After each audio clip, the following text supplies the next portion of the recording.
The Singapore budget, to be announced in 3 weeks from today, will emphasize sustaining the country's long-term competitiveness, says Prime Minister Lee Hsien Loong.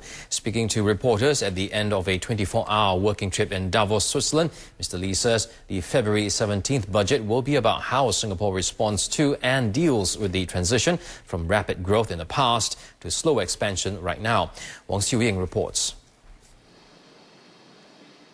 Slowing growth and rising business costs are among the major challenges companies face this year, but it appears unlikely the upcoming budget will provide any quick fixes. The emphasis should be beyond the short term, should be sustaining our long-term competitiveness, how to build on that, how to make sure that we can make this, navigate this change of course from quite rapid expansion of the last 10 years to a much slower expansion, but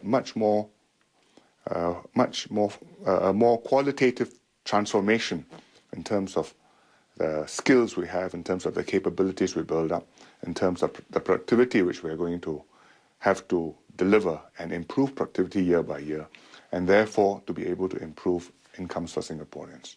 Mr. Lee was in Davos at the invitation of Mexico's President Felipe Calderon to attend a G20 dinner meeting, where he presented his observations about the debt problems in Europe and how Asia could contribute to a global solution.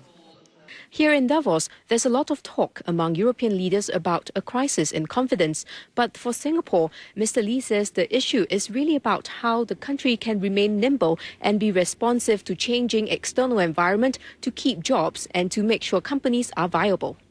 As the economy goes down, we make adjustments. As the economy picks up, we withdraw the stimuli.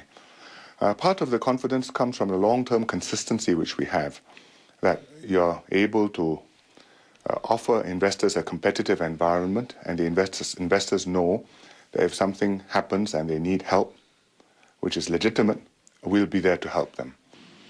During his visit, Mr. Lee also met business leaders from German electronics firm Siemens and Japan's Takeda Pharmaceutical, both of which have operations in Singapore.